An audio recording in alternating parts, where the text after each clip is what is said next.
기왕에 할 거면 좀 더 세게 해주십시오. 솔직히 말씀드리면 대한민국 정치가 이대로 가서는 안 된다고 생각합니다. 김대중 대통령은 IMF 국난, 한국전쟁 이후에 최고의 국가 파산 상태에서도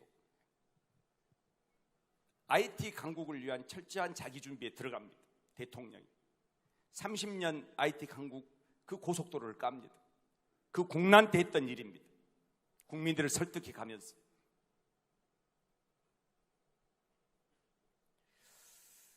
우리는 몇 가지 준비를 해야 됩니다. 첫 번째, 이 대한민국은 전 세계에서 가장 불평등한 나라입니다.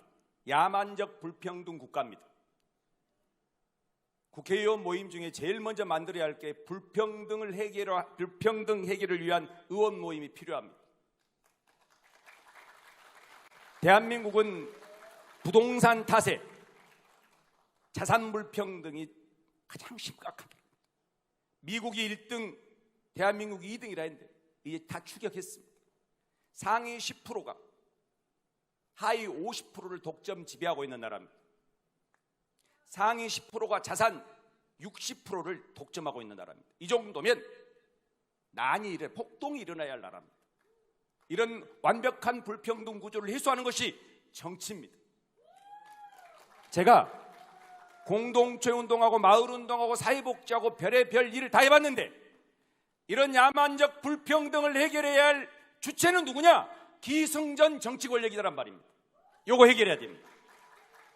두 번째는 소멸 문제입니다. 소멸 문제. 인구 소멸, 지역 소멸, 국가 소멸 얘기하고 있는데 처음에는 저는 농촌만 변방인 줄 알았습니다. 어떻게 하면 저 농산어촌을 살릴, 저 변방을 살릴 그런 사회적 비법이 뭘까 고민하고 살았는데 소용이 없습니다. 2050년이면 대한민국 인구가 이대로 가면 3,800만 명으로 추락한다는 겁니다. 이거는 국가의 완벽한 파산을 얘기합니다. 이제 농산 어촌만 변방이 아니라 중소도시도 무너집니다. 광주는 어떻게 될까요? 광주 인구가 향후 10년 미래 뒤에 광주 인구가 늘까요 줄까요? 정치는 답을 해야 됩니다. 정치는 4년짜리가 아니기 때문입니다. 재선, 3선, 4선, 5선이 중요한 게 아니고 그 사람의 가문의 영광이 중요한 게 아니고 우리 사회가 가지고 있는, 도시가 가지고 있는 근본 문제를 푸는 해법이 없으면 배지 내려놔야 됩니다. 세 번째는 새로운 세상이 오고 있습니다. 20세기 산업사회는 완전 고용을 목표로 한 노동체제에 준해서 살았습니다. 완전 고용. 그러나 이 4차 산업혁명 시대에는 고용의 붕괴를 의미합니다. 노동의 종말을 의미해요. 어떻게 될지는 모르겠지만 지금보다 더 일자리가 파격적으로 늘지 않는다는 거고 우리의 목표가 정규직일 수 없는 사회가 온다는 겁니다. DJ가 30년 IT 강국을 준비했듯이 지금 우리는 30년 미래를 준비하는 그런 정치 리더십의 구축이 필요합니다. 4차 산업혁명 체제에 그런 새로운 경제 생태계를 구축해야 됩니다. 저는 그것을 바로 이재명의 기본사회라고 보고 있습니다. 그 다음은 기후위기 사회를 어떻게 대전환으로 그 기후위기를 기회로 만드는 전략을 짜야 됩니다. 윤석열로는 안 됩니다. 알리 백도 몰라. 되겠어요? 원천 함량 미달하고 안 되는 거예요. 그런 대전환의 사회를 가져오기 위해서도 빨리 만들기 위해서도 뭐가 필요하다? 빼앗긴 정권을 빨리 탈환해야 됩니다. 제가 왜 자꾸 빼앗긴 정권을 빨리 탈환하자고 얘기하냐? 속아가지고 우리가 뺏겼는데 왜 탈환하자고 얘기하냐? 27년까지 기다리기 어려워서입니다. 27년까지 기다릴 수가 없어요. 아셨죠? 국조, 특검 줄줄이 밀려 있어요. 여기서 실력으로 윤석열을 심판해야 됩니다. 네. 당대표는 23, 4일 단식했잖아요. 아직 당무 복귀도 못하고 있잖아요. 그럼 대신해서 이재명과 함께 새로운 시대의 개막을 준비하는 민주당의 의원들이 사실상 국회를 장악하고 국회를 점령하고 강서구청장 선거에서 보여줬던 그 결기와 그 압도적 압승, 대승 그 기운을 받았어. 국회에서 국민의힘과 함께 경쟁을 제대로 해가지고 윤석열의 민낯을, 국민의힘의 민낯을 보이는데 헌신해야 한다. 대한민국 내부는 기본사회라고 하는, 솔직히 지금 대중 정치인 중에, 여러분이 아는 정치인 중에 미래 사회의 설계에 관련해서 대안이 있는 정치인 한 명 있습니까? 10년, 20년, 30년 대한민국 먹거리와 관련해서 대한민국을 어떻게 직조해야 되는지, 다시 재구성해야 되는지에 대한 그런 담론을 가진 정치인이 있어요? 이재명의 기본사회로는 21세기 대한민국을 다시 재구축하겠다거나 하나의 사회 구성체론입니다. 변방장수 이재명을 함부로 보시면 안 됩니다. 과거의 주류 왕당파들이 노무현을 그렇게 무시했듯이 왜 지금 민주개혁 진영에 아직도 대통령 후보였던 이재명, 당대표였던 이재명, 77.7%로 당선된 그 압도적 승리의 이재명을 인정하지 않는 것이 지들은 뭔지 저는 운명을 걸기로 했습니다. 가까이서 본 이재명의 저력을 알기 때문에. 자, 손을 들어주십시오. 예, 한국선은 아닙니다. 네, 박정TV 621회 시작하도록 하겠습니다. 네, 오늘은 위너 프로젝트 시간인데, 도입부에 우리 강의원 사무총장의 지난 출판기념회에서의 연설을 들었는데, 아마 엑기스만 짧게 보여줬을 겁니다. 한 2, 30분 하셨잖아요, 그때 현장에서. 네. 거의 뭐 대선 출마 선언 분위기였어요. 뭐 사람들도 한 2,000명 이상 모였고, 연설도 뭐 제가 연설 여러 정치인들 봤습니다만 노무현 대통령 이후에 최고 연설이 아닌가. 그런 얘기를 했더니 다들 그제서 강의원이 누구야 막 찾더라고. 아무튼 고맙습니다. 네, 아무튼 큰일 하셨습니다. 특별히 우리 또 박시영 대표님이 여러 출판기념이 쉽게 나가시지 않는데 광주까지 내방하셔서 다른 데는 참여만 하셨는데 네. 특별히 강의원 출판기념회에서는 마이크를 잡고 정치 연설을 하셔가지고 앞에 있는 현역원 몇 분이 얼굴이 그래도 많이 참으시던데요. 네, 내가 뭐 그분을 겨냥한 건 아니었어요. 맞습니다. 네. 네. 고맙습니다. 네. 오늘 아주 뜻깊은 시간을 가졌습니다. 위너 프로젝트. 오늘 호남에서 정말 상징적인 곳에서 깃발을 들고 열심히 싸우고 있는 두 분 소개할 텐데요. 두 분의 또 인연도 아주 재밌습니다. 의미심장한데요. 양부남, 우리 당의 법률위원장이고 고검장 출신이시죠? 이재명 대표의 또 측근으로 알려진 분입니다. 지금 양양자를 찾기 위해서 광주 서을인가요, 여기가? 서울입니다. 네, 서울에서 도전장을 냈습니다. 박수로 맞아주시기 바랍니다. 네. 그리고 저 지역이 별로 안 뜰 지역이었는데 갑자기 요즘에 상종가를 달리고 있습니다. 해남 완도 어딘가 진도입니다. 해남 완도 진도. 우리 정의찬 후보인데 이 지역이 또 공교롭게 윤재갑 의원이 있었는데 윤재갑 의원은 그렇게 알려진 분은 아닌데 박지원 전 장관이 거기에 뛰어들어서 핫한 지역이 됐습니다. 정의찬 후보 소개하도록 하겠습니다. 야, 일단은 그렇게 핫하게 붙어야 이 기억이 오래 남습니다. 사람들 주목하고. 이게 중요한 거야. 여기도 핫하잖아. 송갑석 의원과 맞붙는 강의원 사무총장 다시 한번 소개하겠습니다. 네, 반갑습니다. 예.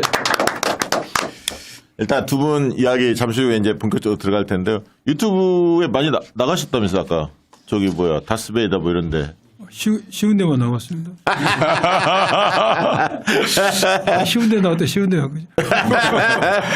예, 유튜브 예, 출연을 좀 했죠. 예, 네. 방송 나오고. 근데 이게 박시영 TV는 처음인 것 같습니다. 네. 너무 어른 TV라 제가 실력이 없어서 실력을 다져서 나오느라 시간이 걸렸습니다. 아니 무슨 말씀이냐. 저희가 일찍 모시는데 두 분을 함께 모시려고 좀 뜸을 좀 들였습니다. 예, 감사합니다. 네. 예. 우리 정의찬 후보는 얼핏 보면 3초 문재인이냐. 그러니까 잠깐 보면 문재인인데 좀 뜯어보면 약간 달라요. 근데 젊었을 때 문재인 대통령의 젊은 시절 모습을 많이 뺀 거 아닙니까? 많이 닮았어요. 네. 그런 얘기 많이 듣죠. 요즘 이제 어르신들 인사를 하러 많이 다니는데요. 예. 네. 하루에 한 번씩은 듣습니다. 그니까 진짜 닮았네. 그 문재인 대통령이 현직일 때는 굉장히 상종가였죠. 지금 조금 난감합니다만. 그런 얘기 하지 마. 그래요? 그래도 뭔가 이재명, 문재인은 닮았고 네. 이재명이 정신 가지고 싸우고 있잖아. 그렇습니다. 이야, 그렇게 해야지. 그래서 지역 어르신들 아주 좋아하십니다. 좋아하지. 그렇지. 아니 유튜브로 처음이시죠? 아주 떨리고요. 예. 해남에서 아침 10시 반에 출발해서 예. 좀 전에 6시에 도착했습니다. 오랜만이구나. 우리 땅끝마을 해라. 금방입니다. 진짜 땅끝마을 한 번씩 가보지 않습니까? 아, 그곳이 참 수산물도 풍족하다. 요즘에 그때 한동안 그 해상시 한다고 막 그랬었잖아요. 제가 아마 이제 후쿠시마 오염수 방류 싸움을 할 때 네. 제일 먼저 해상 시위를 지역에 있는 주민들과 함께 준비를 했던 것 같습니다. 그래서 처음으로 KBC 방송, MBC 방송 뉴스에 나오고 오랜만에 방송 인터뷰를 했던. 아니 그래서 그 장면을 저희도 네. 방송에서 보여드렸어요. 이렇게 열심히 해상 시위하는 정의찬 후보가 열심히 뛰고 있다. 그 얘기 전달이 안 됐습니까? 멀어서 이제 오고 있는 것 같습니다. 첫 출연인데. 거의 뭐, 여러 번 나온 것처럼. 많이 떨리고 있습니다, 지금. 우리 양분함 위원장님은 이제 검찰 개혁과 예. 관련해서 여러 목소리를 많이 내셨잖아요. 네, 많이 냈죠. 요즘에 저 활동 어떻게 하고 있습니까, 지역에서? 지역에서 열심히 표를 다지고 있습니다. 행사마다 쫓아다니고 예. 오늘 아침에도 8시 반에 가서 행사 참석하고 예. 또 시민들 유권자들 만나서 예. 지역의 현안이 뭔지 예. 민주당이 바라는 게 뭔지 정치인이 바라는 것이 뭔지 어떤 세상을 만들기 원하는지를 제가 아주 귀담아 듣고 있습니다. 아니 보니까 예. 그 여론조사 결과를 제가 봤거든요. 근데 몇 주 전에 한 거를 예. 봤는데 양분함 그 법률위원장님께서 1위를 달리고 있더라고. 그래서 지금 여유가 좀 있어. 정의찬 우리 후보는 3위를 달리고 있더만요. 제가 봤습니다. 2등과 아주 밀접한 상황. 2등과 예. 그냥 비슷한. 자, 아마 그걸 한번 올려주실래요? 강주 서구을 여론조사 결과가 몇 주 전에 발표된 게 있는데 그걸 한번 또 보여주고 시작을 해야 사람들 이 지역 재밌겠구나 이 생각이 들 것 같아서 한번 좀 띄워주시기 바랍니다. 광주 서구을 양양자 그리고 김경만 현역 의원 비례대표 의원도 나오는 가장 이 지역이 핫한 지역이에요. 천정배 현역 3명 크게 좀 띄워주세요. 저기 그래프만 한번 봅시다. 누구누구 나왔는지 제가 양분함 우리 법률위원장이 22.9% 1위를 달리고 있고 천정배 14.8 그다음에 10.7 강은미 정의당이죠. 예. 그리고 양양자 그 전에 최예용 네. 우리 시민단체 출신이죠. 그다음에 양양자 7.5 그다음에 김경만 비례대표 의원이죠. 민주당이 4.0 국민의힘 4.3 그다음에 진보당인가요 저기? 네, 진보당입니다. 잘 안 보이죠. 김혜정. 네. 김혜정 후보. 야 이걸 보면 양양자 제가 이제 의원한테 저희 신당 만든다고 하길래 이거는 자기 지역구에서도 안 되는 분인데 무슨 놈의 신당이냐 이런 얘기를 한 적이 있는데 뭐 사실로 드러났네요. 네, 의미 없습니다. 네, 의미 없습니다. 네. 그나저나 이 천정배 전 장관이 만만치 않은데 앞서고 있어요. 이 조사가 나온 다음에 지역에서 어떤 이야기들이 오고 왔습니까? 지역에서요. 네. 더욱 열심히 하라고 하고 더욱 열심히 하라고. 천정배 의원이 1위를 날 거라고 예상했던 사람도 있었던 것 같아요. 그렇죠. 그래서 이제 천정배 의원 여기서 1.5배, 1.5 차수를 했지 않습니까? 네네. 6년간. 네. 그래서 그분들 보부당 사람들이 천정배 의원이 1위를 할 거라고 예상을 한 사람이 있었던 것 같아요. 네. 물론 제가 1등 1위 하려고 예상한 사람도 많았습니다. 네. 그러니까 1위를 했겠죠. 깨알 같은 틈틈이 들어옵니다. 깔때기가. 많은 사람들이 더 조직적이고 열심히 해라는 그 격려의 메시지를 제가 받아들이고 있습니다. 나는 이 조사 결과에서 가장 타격을 받을 만한 사람은 양현자 의원일 것 같아. 1차적으로는. 그러지 않겠습니까? 그렇습니다. 너무 안 나왔어. 안 나와도. 완전히 저 정도면 지역에서 제꼈다는 거 아닙니까? 한마디로. 양양자 의원은 지금 지역을 상대로 할 뿐이 아니지 않습니까? 한국의 희망? 한국의 희망을 만들었으니까 이제 서울에서 출마를 하실 거. 아니 그쪽에서 끝내주세요. 뭘 서울까지 보내. 거기서 정리해 주세요. 서울에서는 이게 이제 활동 무대가 좀 접고 예. 근데 지금 지역에서 활동을 합니까? 열심히 하신 것 같아요. 아, 하고 있어요? 예, 예. 그렇군요. 자, 정의찬 후보의 여론조사 결과는 굳이 공개하지 않겠습니다. 아, 공개해도 괜찮습니다.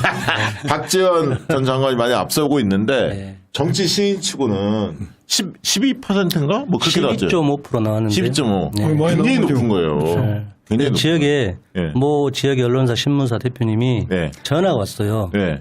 축하한다고. 그러니까 그 대단히 높은 거예요. 한 자릿수 나올 줄 알았는데 네. 두 자릿수 나왔다고. 어. 현역 의원님하고 오차범위에서 붙어 있다고 아주 축하할 일이라고. 그러니까 현역 의원과 거의 붙었어. 네, 박지원 전 장관은 워낙 뭐 인지도가 높으니까 네. 존재감이 높으니까 앞서가는 거는 분명한데 이 싸움을 지금 벌이고 있어요. 저 보시면 벌이고 있어요. 벌이고 있죠. 이 싸움. 그 민주당 지지층만 하면 그 다음 장 하면은 아마 민주당 지지층에서는 또 팽팽해요. 2, 3위 건이. 그래서 그 한번 띄워보십시오. 민주당 지지자. 이제 굳이 안 띄워도 될 것 같습니다. 제 것도 띄워주세요. 뭐 거기까지. 안돼 집에까지 하려고 그래. 야, 근데 오늘 제가 오늘 뭔가 좀 진지하게 나갈 줄 알았더니 두 분이 워낙 깔때기를 많이 내는데요. 아니 그나저나 출판 기념회 두 분 강연 출판 기념회 갔다 오셨지 같이요. 않습니까? 예. 본 소감은 어떻습니까? 저는 대선 출정 시간 줄 알았습니다. 그러니까 많은 사람 그렇게 해요. 사람도 많이 모이고 예. 이거 오셨죠? 예, 갔습니다. 오셨죠? 예. 사람도 많이 모이고 내용도 국회의원급이 아니라 예. 거의 대선 후보. 아니 본인이 막판에 광역시를 이야기 운영하고 들었어요. 싶다. 그래서 시장의 꿈을 드러내니까. 시장의 꿈에 드러낼. 근데 마침 그 직전에 갔어. 강기정 시장에 갔어. 그 다음에 바로 치더라고. 야, 무섭대, 정치. 무서워. 선후배 없어. 바로 치고 들어. 말도 잘하고 내용도 잘 쳤어요. 예. 정의찬 후보는 어떻게 보셨어요? 출판 기념회. 제일 큰 걱정은 예. 제가 다음 주 출판 기념을 하거든요. 제가 그걸 봤어. 하는 사람들이 다들 뭐라 그러냐면 예. 야 의찬아 너 큰일 났다. 그게 정원이 비교가 큰일 되니까. 났네. 특히 이제 지역이다 보니까 농번기철이거든요. 아. 그 많은 사람들 어디서 올 것이며 어. 규모에서 일단 압도돼가지고 예. 걱정이 많습니다. 거기 지금 출판 기념회 하는 장소는 큰 데입니까? 해남 문화예술회관인데요. 한 700석 정도 되는 그거 큰 곳인데 거예요. 상당히 큰 700석. 곳입니다. 큰 곳이죠. 그거 많이 한번 응원해 올려주실래요? 주십시오. 출판 기념회 우리. 예, 여기 있네요. 저희 이재명 당대표 특보 정의찬, 해남 문화회관, 문화예술회관, 일요일 날 3시. 네네. 네, 광주 전남 지역에, 정의찬, 이재명 최측근이죠. 이재명 대표. 한번 힘 좀 실어주고 가고 싶다 하는 분들은 해남에 또 볼 게 많지 않습니까? 토요일 날 오셔서 1박 하시고 다음날 일요일 날 오시면 좋을 것 같습니다. 제가 우리 정의찬 특보의 출판 기념회를 대대적으로 홍보하기 위해서 예. 박시영 TV의 위너 프로젝트 배치를 오늘 출판 했다. 기념회 전에 오늘 했습니다. 그것도 상징적이네. 아주 사심이 많은 배치였습니다. 네. 그나저나 그 박지원 전 장관은 자주 나타납니까? 지역에? 주말에만 오시는 것 같고요. 네. 지난번 원래 목포에 계셨을 때 금기원래 하셨는데 이번에도 지금 금기원래 하신 것 같고 네. 의외로 노익장을 잘 과시하고 계신 것 같습니다. 대단한 분이죠. 네. 부지런하고. 인사는 드렸습니까? 개인적으로? 행사장에서 자주 뵈니까요. 행사장에서 많이 인사를 드립니다. 뭐라고 덕담을 건네던가요? 서로 열심히 하자고 등 또닥또닥 해주고 있습니다. 아니, 그나저나 그 출판 기념회 한 다음에 광주 정가가 좀 요동쳤을 것 같은데 시민들의 반응도 서구에 있는 주민들의 반응도 이전과 좀 달라졌을 것 같은 그런 생각이 듭니다. 어떻습니까? 그걸 기대하고 있습니다. 아직 체감 못합니까? 아니요. 이제 몇몇 분이 전화 오셔서 이름은 들었는데 현장에서 얼굴을 못 봤다. 그래서 당대표님 그 구속영장 기각 이후에 예. 제가 지역을 쭉 돌고 있고 이제 그 과정에서 그제 출판 기념회를 했는데요. 전문가 그룹에서도 그렇고 지역에서도 소문이 좀 나셨는지 좀 좋은 반응들이 있습니다. 그래서 보다 좀 현장 밀착형으로 주민들 잘 인사하고 좀 그렇게 할 계획을 아주 촘촘하게 짜고 있습니다. 아침 조참 모임부터 시작해가지고 남들보다 좀 늦은 만큼 좀 깊게 만나야 되겠다 이런 계획을 세우고 있습니다. 상당히 겸양, 겸손 이런 거를 좀 풍기고 있어요. 그만큼 이제 올라섰다는 얘기지. 이제는 몸을 낮춰야 한다. 이제 공격도 많이 받고 있습니다. 그래요? 네. 어떤 뭐 언론 기사 두 군데서 나왔는데 제가 이제 실은 민영배 이용빈 두 의원님 지역구인 광주 광산구에서 10여 년 동안 네. 노인복지 또는 나눔문화재단 사회복지 활동을 했거든요. 네네. 그래서 그 지역에서 많은 분들이 오셨고 또 그 지역에 있는 시의원, 구의원님들이 여러 진행도 도와주셨거든요. 네. 왜냐하면 서구에는 제가 이제 광주 서구 갑 지역에는 사실상 산 적도 없고 낯선 지역이자 첫 도전 지역이기 때문에 그랬더니 신문 기사에 네. 갑자기 예.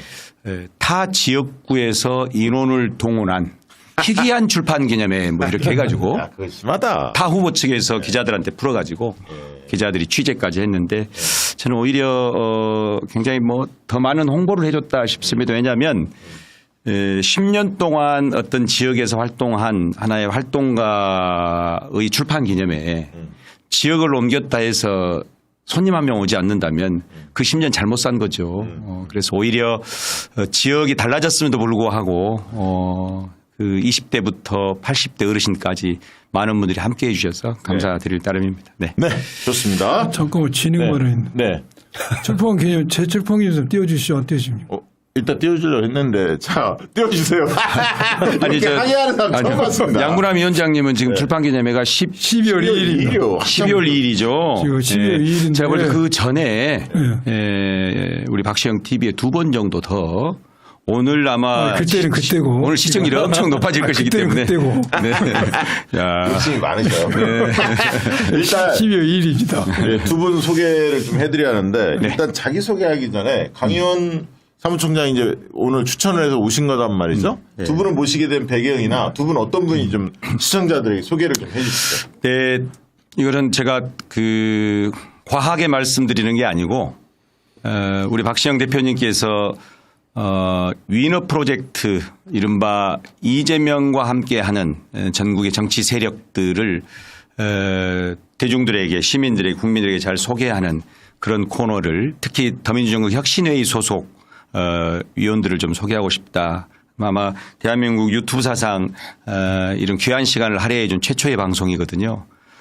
제가 사심이 하나 있었습니다. 너무 좋은 방송이라 했을 때. 네. 실은 오늘 양문함 위원장님과 우리 정의찬 원장 이 두 분을 꼭 소개하는 자리를 꼭 가져야 되겠다 해서 네. 제가 1회 방송 위너 프로젝트 1회 방송 전에 네. 우리 대표님이 소개하자마자 여기 제안하자마자 제일 먼저 찾아간 분이 우리 양문함 법률위원장님입니다. 언젠가 꼭 이 방송에 나갑시다 했더니 흔쾌히 허락해 주셨고 네. 양문함 위원장님은 나중에 우리 정의찬 원장님하고의 관계는 나중에 이제 소개하겠지만 양문함 위원장님 우리 당에 굉장히 귀한 분이고요. 귀한 분이죠. 정치인 이재명 우리 대표님께 법률과 관련된 최고의 참모이자 측근입니다. 대선 때 저희는 대선 경선 때부터 네. 최고의 법률 전문가가 필요했습니다. 그때 아마 대표님께서 가장 먼저 우리 캠프에 삼고철에 영입하신 분입니다. 그런데다가 단순한 그냥 검사 출신 변호사가 아니었고 법률가가 아니었고 살아온 삶이 개인의 서사가 굉장히 감동적인 삶을 살아오셨기 때문에 그런 부분에서 굉장히 존경하고요. 네. 그래서 오늘 많은 분들이 왜 또 검사 독재 시절에 또 검사냐 이런 얘기인데 검사도 다 골라봐야 됩니다. 그렇죠. 예, 그래서 그중에 하여튼 그렇게 오늘 모셨고요. 네. 또 하나 이제 우리 또 한 분 우리 정의찬 우리 그 지금 대동세상연구소죠. 해남안도 진도 지역발전연구원 대동세상입니다.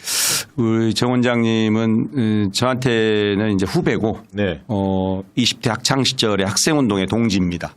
그래서 오늘 양문남 위원장님, 법률위원장님, 네. 그다음에 정의찬 특보, 이 중매쟁이가 사실은 이재명 대표입니다.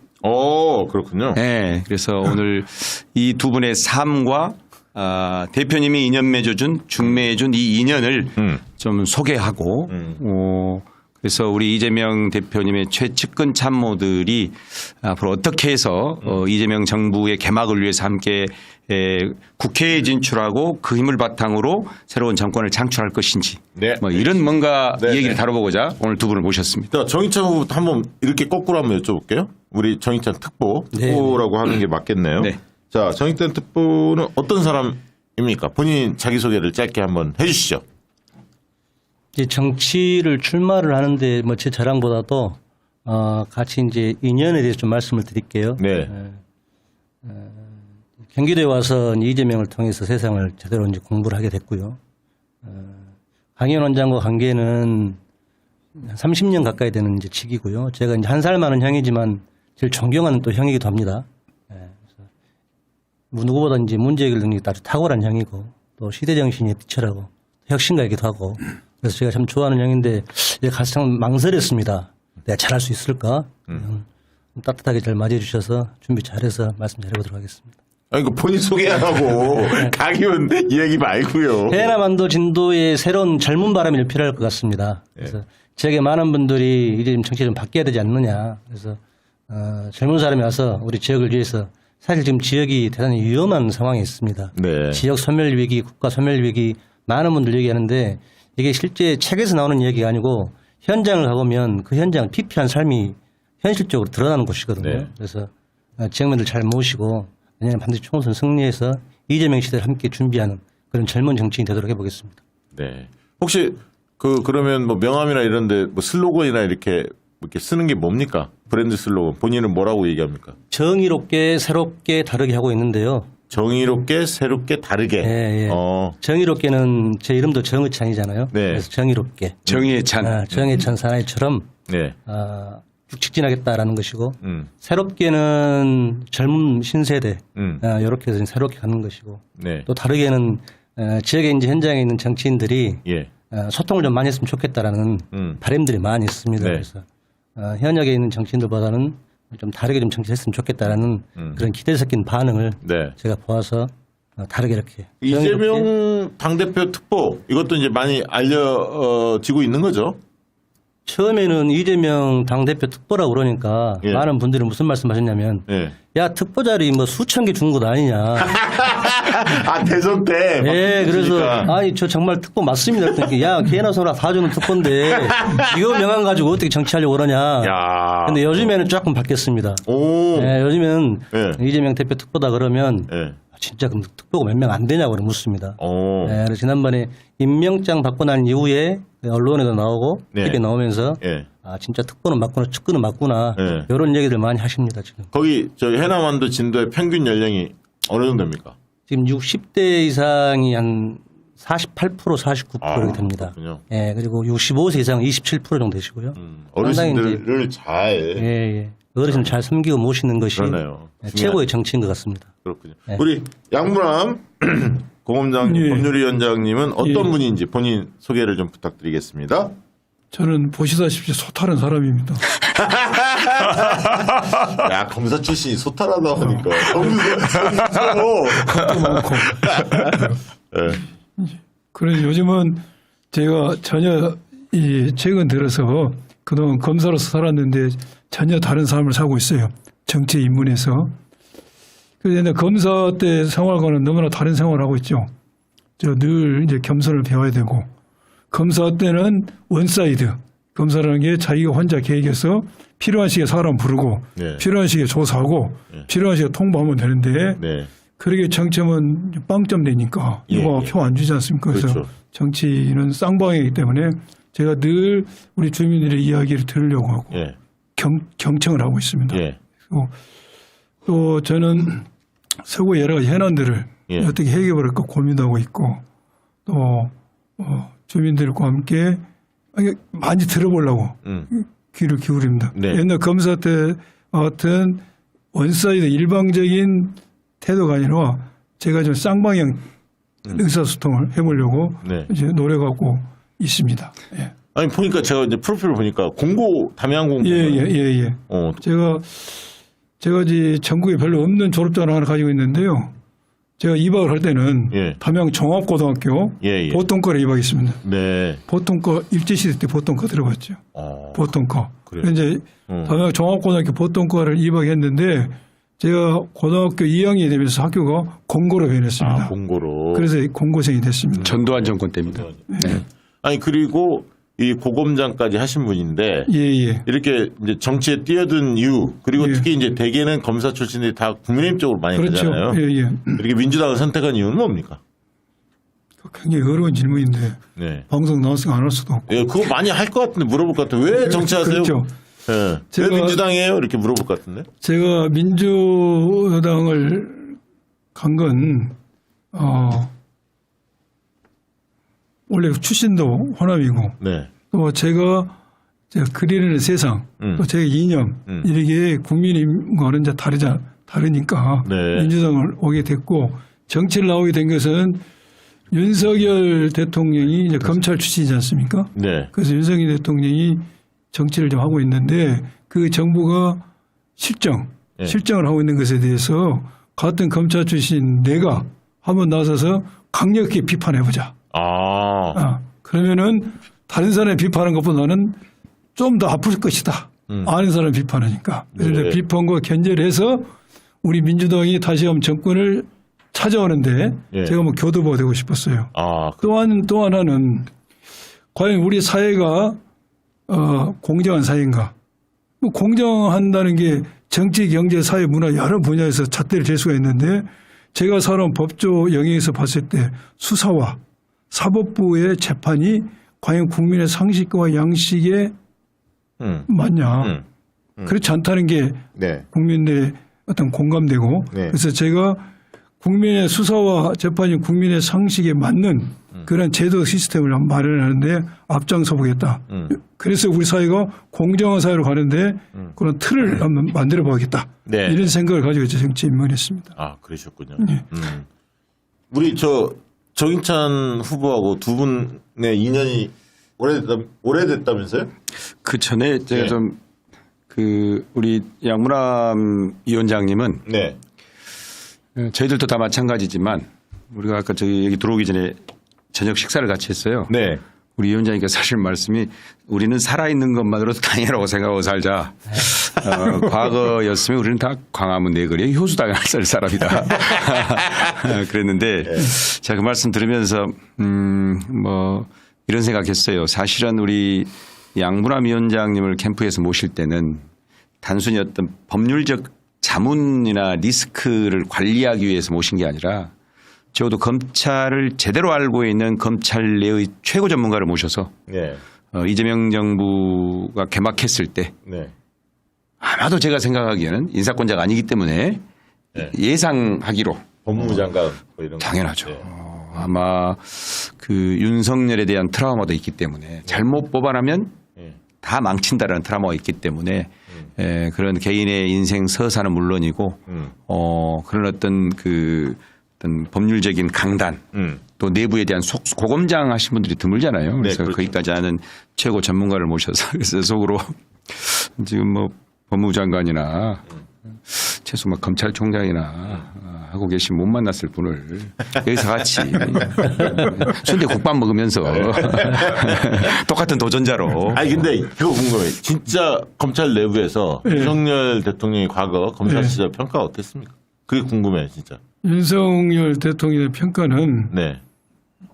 약간 보스 기질이 있었죠. 보스 기질. 보스 있었습니다. 그래서 다른 후배들도 있었죠. 다른 후배도 있었지만은 또 수사도 나름대로 성과도 냈어요. 네. 성과도 냈지만은 또 반대에 그와 반대된 평가라는 사람들도 있었죠. 네. 호불호가 분명한 스타일이 있군요. 분명 스타일이었죠. 저하고도 1년간 같이 근무했죠. 예. 한 사무실에서. 예. 한동훈 뭐 같이 있었다면서요? 예. 제가 대선 자금 옛날 대선 자금 수사를 했었는데 네. 16대 대선 때 기업들이 정치권에 돈을 수백억씩 줬어요. 그러니까 그때 이해창 노무현 그렇죠. 예, 이해창 노무현 이 선거 때 다 했죠. 그래서 그때 제가 대검 중수부 근무할 때인데 네. 이제 저는 정식 대검 중수부 검사했어요. 네. 실력이 좋아가지고. 예. 알겠습니다. 의심 안 할게요. 하고 있는데 수사를 크게 하다가 사람이 부족했어요. 네. 그래서 전국의 검사들을 이제 파견 받았는데 그때 우리 윤석열 대통령도 파견을 왔고. 그때가 이제 차떼기 드러났을 그렇죠. 때예요. 그렇죠. 예. 한동훈 전 장관도 파견을 왔죠. 그래서 제가 같이 근무해 보니까 윤석열 대통령의 어떤 면면을 예. 제가 좀 많이 지켜봤죠. 일은 열심히 했습니까? 아니 뭐 술은 많이 드셨다는 얘기들은 많잖아요. 술은 잘 드시고 예. 일도 나름의 성과를 냈어요. 성과를 냈습니다. 거기까지. 예, 근데 그 뒤로 최근에 그 뭐 한번 검찰에서 뭐 경찰인가 검찰에서 뭐 이렇게 조사한 적도 있었잖아요. 저를요? 예, 법률위원장님 뭐 그때 한번 그래서 이제 이 사건이 끝났죠. 제 사건은 저는 이제 조사도 받고 예. 영장을 실질적으로 3번 구속영장도 네. 저 신청을 당하고 그런데 이제 이제 사건이 거의 끝나고 있습니다. 아직 안 끝났나요? 예, 거의 끝났습니다. 다 기각이 됐고요. 그래서 좀 화제가 많이 됐어. 역시 정권의 입장에서 볼 때는 굉장히 불편하겠다. 법률위원장님이. 아니 그럴 거 아닙니까? 속속들이 다 알고 있는데 내용을 내부 사정을. 그래서 저도 많은 고통을 당했죠. 그러셨구나. 정권 창출에 실패하면 그 정권을 만들기 위해서 노력한 사람들은 기본적으로 다 탄압을 받습니다. 심지어 저도 168명의 이 민주당 국회의원들을 협박했다라는 이유로 한 달 전에 협박죄로 지금 고발당한 상황입니다. 누가 고발했나요? 그거를? 그 타 유튜브에서의 제 발언을 보고 부산에 뭐 확실하지 않아요. 부산에서 고발을 했고 개인이 네, 하여튼 뭐 그러고 있는데 근데 저 위원장님 아까 그 윤석열 한동훈에 대한 평가를 그렇게 자상하게 부드럽게 하면 광주 유권자들이 싫어를 합니다. 다시 한번 자 방송 사고니까요. 다시 한번 여쭙겠습니다. 자 윤석열 어떤 사람이었습니까? 제가 있는 그대로 좀 얘기를 해주십시오. 네. 나름 술 잘 먹고 보스 기질이 있고 또 나름도 수사의 성과도 됐다. 그러나 치밀하지는 않더라. 치밀하진 않더라. 해보니까. 네. 그러면 그때도 한동훈과 한 짝이었습니까? 윤석열이 늘 같이 다녔습니까? 총회를 했나요? 그때는 한짝은 아니었던 것 같아요. 그때는 한동훈은 어떤 느낌이 드셨어요? 한동훈은 굉장히 샤프했죠. 영리하고. 그러니까 그 동기에서는 에이스였군요. 에이스였죠. 매우 이제 포멀한 사람이었죠. 네? 매우 포멀하다. 인간적인 정보다는 공식적인. 그랬을 것 같아 느낌은. 그때도 술은 안 먹었고 한동훈은. 한동훈은 술을 먹을지 모르죠. 먹을지 모르죠. 그러면 한동훈이 먹을 술을 윤석열이 다 마셔버리기 때문에. 위원장님하고 윤석열하고는 기수 차이가 제가 일기수 2죠. 일기수? 예. 그럼 술도 드셔보셨습니까? 술자리도 같이 해봤죠. 그러면 막 새벽까지 부주불사 합니까? 저는 끝까지 있을 수가 없으니까 그러니까 빨리 나오는 거죠. 거기는 끝까지 가고? 그랬겠죠. 그 다음날은 일찍 출근하십니까? 그렇게 드시고? 그때는 출근을 다 했죠. 그랬어요? 출근 안 할 수가 없죠. 눈치가 있으니까 위가 그렇죠, 위에가 있으니까. 자, 두 분의 오래된 인연은 어떤 인연입니까? 누가 설명을 하는 겁니까, 이거는? 제가 설명을 하겠습니다. 네, 설명하시죠. 힘있게 좀 해요. 네네, 아니야. 지금 제가 우리 양분환 위원장님께 아무리 질문을 해도 원하는 대답이 안 나와가지고 여기서 그 윤석열 한동훈에 대한 뭔가 가십이 나와야 되는데. 그러니까 안타깝네요. 너무 공식적인 얘기를 지금 하고 계셔가지고. 참 안타깝네요. 비사나, 비사나. 하나 정도 쫙 까야 되는데요. 그러니까. 자, 나올 때까지 기다리겠습니다. 진행하시죠. 우리 양분함 법률위원장님이 현역 검사 당시에. 광주지검에서 우리 강력부 검사로 광주지검에서 그 나중에 본인이 설명하시라고요.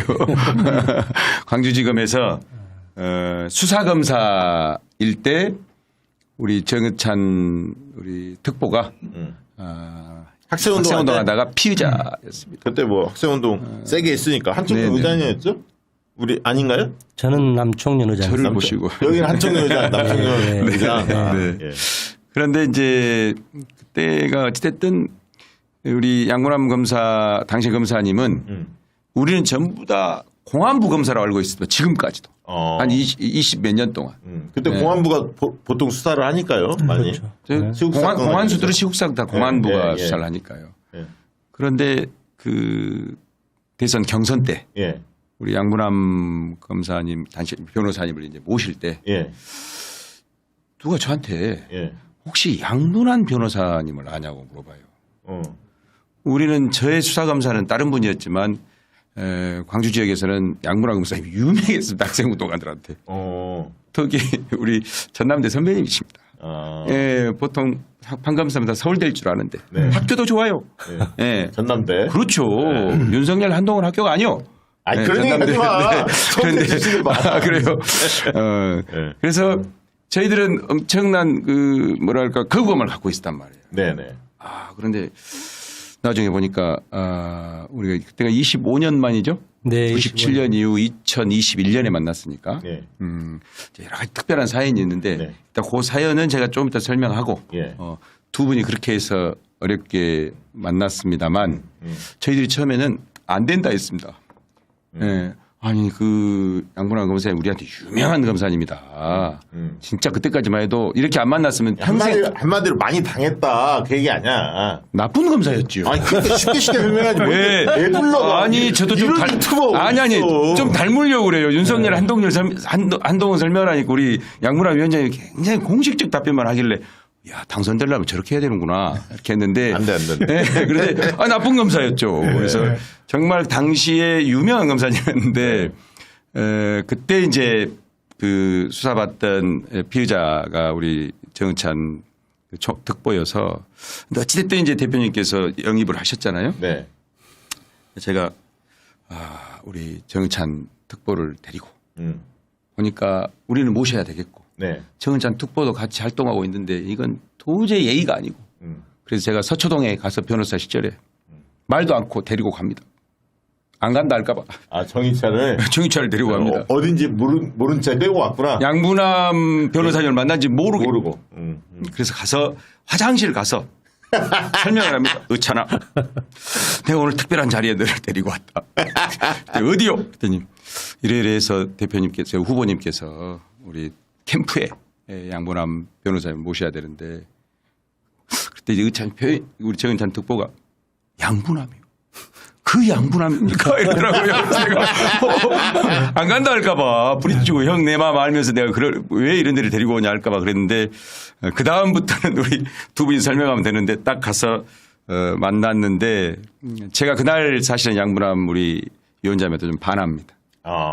놀라운 일이 있었습니다. 사실은. 그 얘기 먼저 해주시죠. 네. 보통은 우리가 생각하는 검사들에 대한 편견이 있잖아요. 네. 그리고 또 그때 우리 정은찬 특보 25살이었단 말이에요. 그래서 그 트라우마 같은 게 있어요. 사실은 경찰서 한 번만 가더라도 그 페트롤카 차 보면 고개 돌리잖아요. 근데 너무나도 점잖게 우리 위원장님이 기억력이 대단하시더라고요. 보통 정치인이었으면 연기를 할 텐데 그때는 정치를 시작하기 전이셨기 때문에 그때 당시에 수사했던 모든 학생들의 이름을 다 기억하고 계시더라고요. 그거 쉽지 않네. 한 명 한 명 어떻게 지내느냐. 그래서 이렇게 산다면 그 친구는 그렇게 살 줄 알았다. 역시 그렇게 사네. 다 기억하시고 그다음에 하시는 말씀이 본인은 강력계 검사였는데 정권의 요구에 따라서 최초의 공안 사건이자 마지막 공안 사건이었대요. 그 수사 한 번 하고. 수사 한 번 하고. 우리는 그냥 공안통의 최대 악질 검사인 줄 알았다니까 진짜로.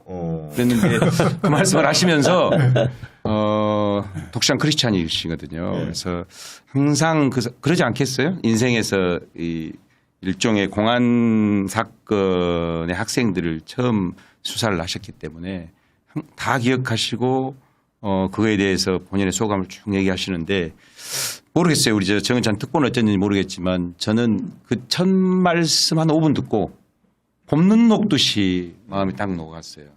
그래서 그 보면 싹 사라져서 알겠습니다. 오늘은 지금은 제가 더 좋아하고 있습니다. 네, 알겠습니다. 우리 변호사님 법률위원장님 속은 잘 모르겠습니다. 네, 일단 정의찬 특보가 할 말이 많으니까 한마디 하시죠. 그래서 이제 서초동에 갔어요. 예. 화장실에서 이제 이만저만해서 양문함 변호사님을 좀 뵈야 될 것 같다. 그래서 꼭 가야 되냐고. 그래서 아무튼 그래서 이제 왔는데 이제 자리를 했습니다. 좀 어색하지 않았겠어요? 근데 바로 얼굴 딱 보고 서로 알았나요? 그러죠. 아니, 물론 이제 이름을 알고. 나중에 들었어. 나중에. 나중에 우리 문제가 있었고, 좀 나중에 들었더라고. 그래서 인사드리고 어떤 어색한 자리였지 않겠습니까? 네, 네. 아주 어색했는데 위원장님이 이제 앉아가지고 그래도 이제 소맥을 한 잔 말아가지고 예. 서로 인사하면서 예. 아, 제가 조금 생략해서 그러는데 예. 위원장님이 술을 이제 거의 안 하신대요. 예. 안 하는데 오늘 이 자리는 한 잔 해야 되겠다 하시더라고요. 다 이렇게 하시더라고요. 저희들은 이제 그때까지도 계속 경계하고 있었을 거 아닙니까? 자고 나가야 되냐, 어찌해야 되냐. 우리 20대 1이기 때문에요. 네. 그런데 제일 웃겼던 게 저는 또 이제 동생 표정 예. 굳이 이렇게까지 해야 되나. 네. 그냥 잊고 살고 싶은 일들이 많잖아요. 네. 그런데 우리 정의찬 특보님이 갑자기 건배 한번 하려고 했더니 갑자기 잠깐만요. 기억하실지 모르겠습니다. 이 위원장님. 잠깐만요 그러더니 저 검사님 왜 그렇게까지 하셨어요 저희한테 이러는 거예요. 제가 갑자기 당황하면서도 빵 터진 거예요. 왜냐하면 저 말 그거 없이 그냥 건배하고 그냥 없었던 일처럼 하기 안 됐는가 봐요. 그래서 저희는 저희 입장에서 생각하니까 그래서 이제 탁 하고 그 다음에 이제 위원장님이 쫙 얘기를 하시더라고요. 한 명 한 명. 아마 저하고 나오면서 그랬어요. 야 어떻게 그때 학생 한 명 한 명을 다 기억하고 어떻게 사느냐고 묻고 특징까지 다 기억하고 있더라고요. 수사 받을 때 그 특징이 있잖아요. 네. 어떤 애는 고집이 세기도 하고 어떤 애는 좀 순하기도 하고. 알겠습니다. 네. 좀 맞았어요 그때? 이게 쉽게 묻자. 맞았냐고요? 아니 저는 그때 이제 학생회장이고 네. 또 남총리 의장이라 네. 저에게는 과하게 하지 않았습니다. 이미 이제 흔히 말하는 핵심이기 때문에 네. 여기는 뭐 밑에만 딱 잡으면 되니까 네. 몇 명 같이 잡혔어요? 아니 저는 이미 구속이 돼 있는 상태였고요. 예. 이제 국가보안법 위반으로 구속이 돼 있는 상태였고 예. 이제 그때 당시 그 사건 관련해서는 그 후에 이제 언론에서 나와가지고 다른 분들 나와서 잡혔는데 예. 구속이 다른 친구들이 다른 동지들이 구속이 되고 난 이후에 예. 조사를 할 것 아닙니까? 네네. 검찰에서 조사를 받게 되잖아요. 예. 좀 과하게 하셨던 부분이 있었던 것 같습니다. 야, 근데 어떻게 그렇게 학생들을 다 기억합니까? 그때 조사받은 학생들을? 제가 그 사건을 하면서 굉장히 좀 안타깝고 애석한 면이 있었어요. 젊은 대학생들이 예. 자기들이 무슨 경제적 물론 어마어마한 사건이죠. 예, 예. 어마어마한 사건이죠. 지금도 우리가 그 김영삼 정권 때죠? 네. 그렇죠. 예. 김영삼 어마어마한 사건이고 또 거기에 대해서 이렇게 희생당한 사람에 대해서는 우리가 그 고인에 대해서는 지금도 우리가 애도하는 네, 생각 변함이 없지 않습니까? 그런데 이러한 일을 일으킨 학생들이 뭐 개인이 뭘 훔치기 위해서 그런 것도 아니고 또 무슨 개인의 어떤 욕망을 위해서 한 것도 아니고 네. 그 당시 시대적인 그 신념이랄까 이념 네. 그걸 실현하는 과정에서 그게 일어난 겁니다. 네. 그래서 그걸 보고 너무나 안타까운 생각이 많이 들었어요. 네. 네. 그 학생들에 대해서. 그래서 제가 수사를 하면서도 물론 제가 수사를 하면서도 이제 추궁도 하고 네네. 했지만 그런 가운데서도 참 너무 안타깝다. 애절하다, 짠하다는 생각이 많이 들었어요. 그래서 내가 늘 그 생각이 이제 머리에 남았던 거죠, 이게. 네. 예. 네. 그리고 나서 그러면 그 사건 이후로는 공안 쪽에서 완전히 뭐 잠시 파견 같은 그 사건을 하게 된 배경을 제가 네. 설명하면은 네. 원래 저는 이제 광주에서 강력검사를 했어요. 예. 강력검사를 해서 그때 그 사건이 일어났을 때 제가 언론을 한 번도 본 적이 없어요. 제가 다른 사건을 수사를 하고 있어서 네. 그것을 볼 상황이 아니어서 그게 피해자가 누군지도 이름조차도 저는 모르는 상황이고 그 사건은 아마 공안부에서 시국 사건이니까 네. 공안부에서 전부 이제 지휘를 했죠. 지휘를 했고 저는 그 당시 강력검사에서 다른 사건을 마치고 부산에서 부산 조선호텔에서 이제 국제 마약 회의를 하고 있는데 갑자기 마약 회의가 끝나기 전에 이렇게 저를 불렀어요. 네. 창에서 검찰 측 불러가지고 이제 가봤죠. 네. 봤더니 사건 기록이 산된 것 같은 기록이 있더라고요. 그래서 저한테 이제 그때 이야기하면서 차장검사님께서 이게 그 전남대 학생 사건인데 양 검사가 이 사건을 수사해라. 그래서 저는 이제 순간적으로 근데 부담되죠. 네. 그래서 그 사건을 제가 가지고 저는 공안 사건을 한 번도 안 했으니까 네. 이게 이제 처음 공안 사건을 하는 겁니다. 가지고 오면서 조건은 그 당시 강주 공안부의 부장님께서 하신 이야기가 그때 숫자가 대여섯 명이 됐을 겁니다. 그날 구속돼서 온 사람 학생들이 네. 그걸 자백을 받고 이 사건을 공안부로 넘겨라. 이게 공안부에서 사건 수사도 지휘하고 영장도 발부받고 모든 정보 보고도 공안부에서 다 했는데 막상 이 사건이 검찰로 오니까 이 사건을 저한테 맡겼던 거죠. 그래서 제가 이 사건을 맡고 조건은 자백을 받아서 이 사건을 이제 공안부로 다시 넘겨라 했죠. 네. 그래서 제가 사건을 가지고 와서 다 자백을 받았죠.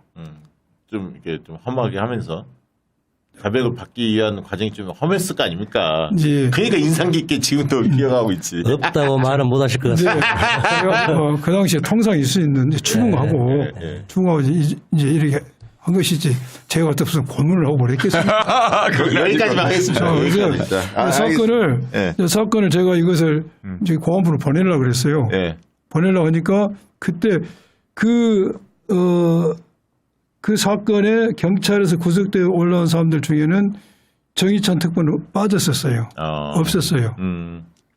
사건이 없었습니다. 네, 네. 그리고 정의찬 특보는 다른 사건으로 교도소에 수감령했었습니다. 그 건이 아닌 다른 건으로. 그래서 내가 사건을 이제 공안부로 보내려고 하니까 공안부 쪽에서 나온 이야기가 정의찬 남청리 의장 그 당시 남청리 의장이 이 사건에 개입돼 있다. 개입돼 있으니까 그걸 밝혀라. 그것까지 밝혀라. 저한테 이제 주문이 왔어요. 그래서 제가 이제 다시 수사를 했죠. 그 구속된 사람들 다 한 명 한 명씩 정의찬 특보가 그 당시 개입됐는지 여부를 제가 이제 추궁해 드려봤습니다. 추궁해 드렸는데 그 중에서 한 명이 아무튼 정의찬 특보가 개입됐다는 점을 진술했어.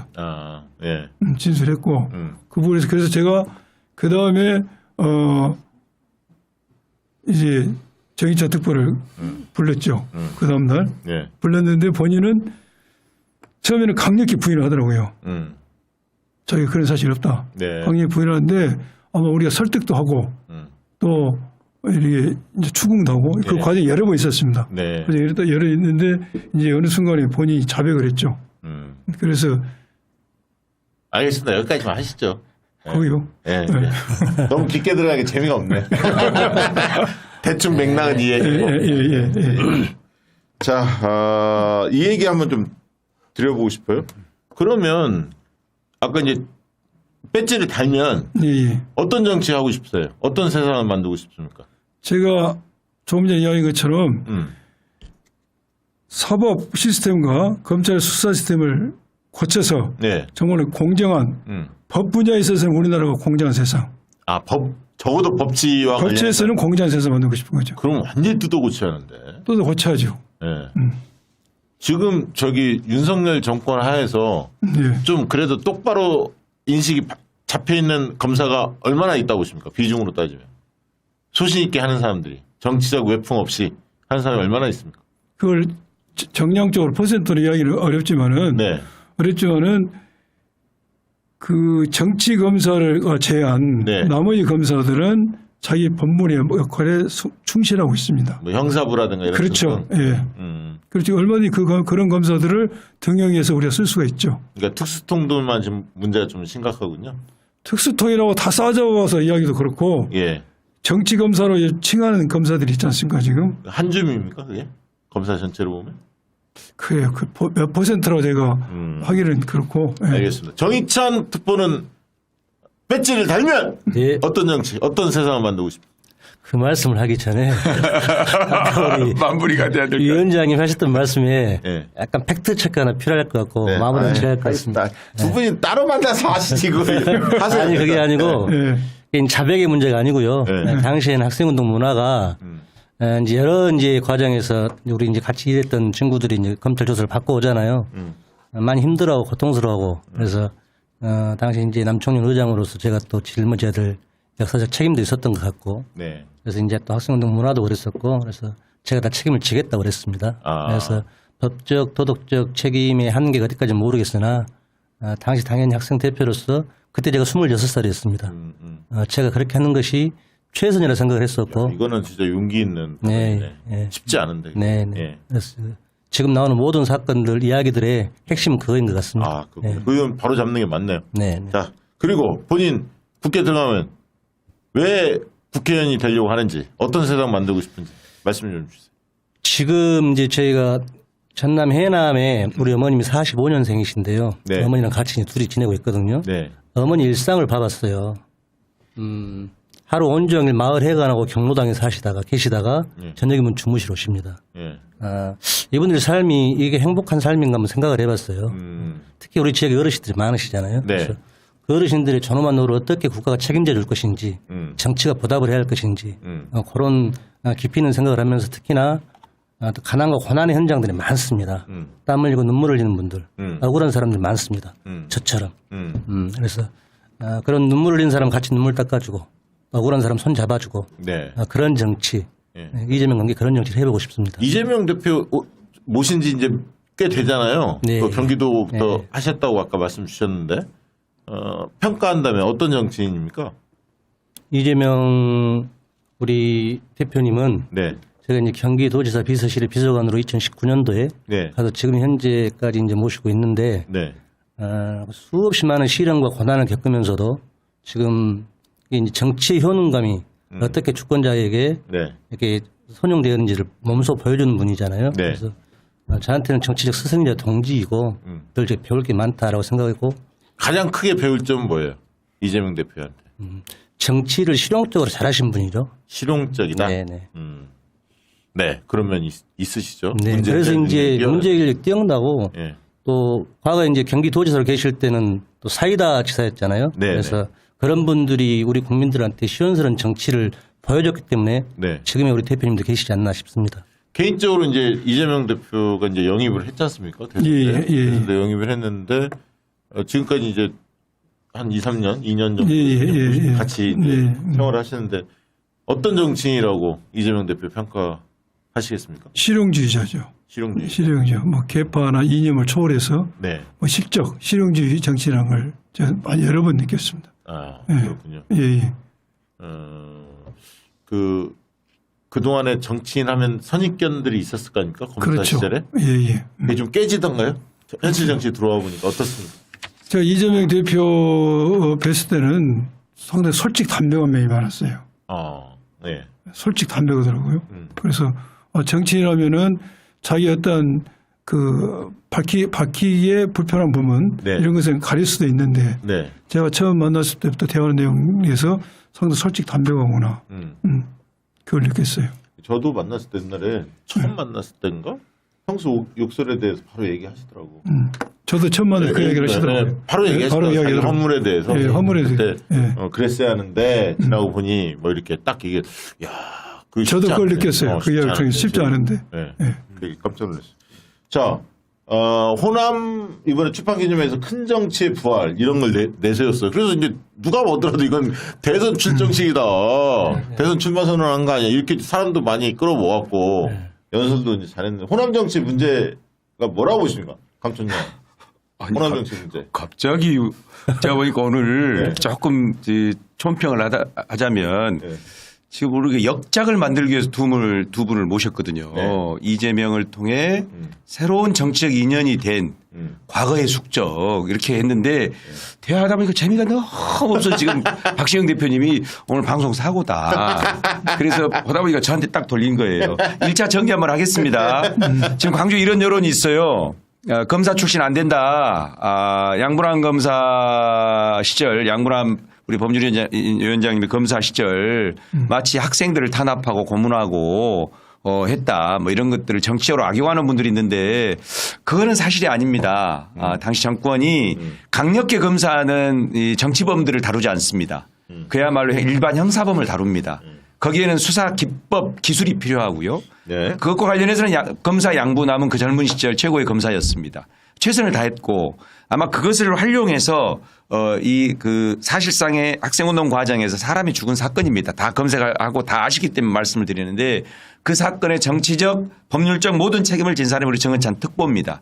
아마 이런 것을 양분함 검사 양보나 뭐 그 역량을 갑자기 공안 사건에 투입시켜 가지고 그것도 어쩌면 처음 만날 때 저희한테 그런 말씀을 고백하신 거 보니 우리하고 똑같은 소가리를 하고 계셨던 것 같아요. 왜냐하면 일반 형사범들 수사하시다가 그게 첫 사건이잖아요. 마지막 사건이었고 아까 우리 정은찬 특보 말하다시피 정말로 이런 사건의 모든 피해자에게는 우리는 평생 동안 이런 도덕적, 법적, 정치적 책임을 지고 그 마음속에 그 아픈 마음을 가지고 애도의 마음을 가지고 삽니다. 그런데 당시에 다 우리 박시영 대표님도 아시다시피 학생운동 문화는 한 명한테 몰아주기입니다. 네. 간부들이고 일반 함께 조금씩 참여했던 분들의 모든 행위를 대표한테 몰아주는.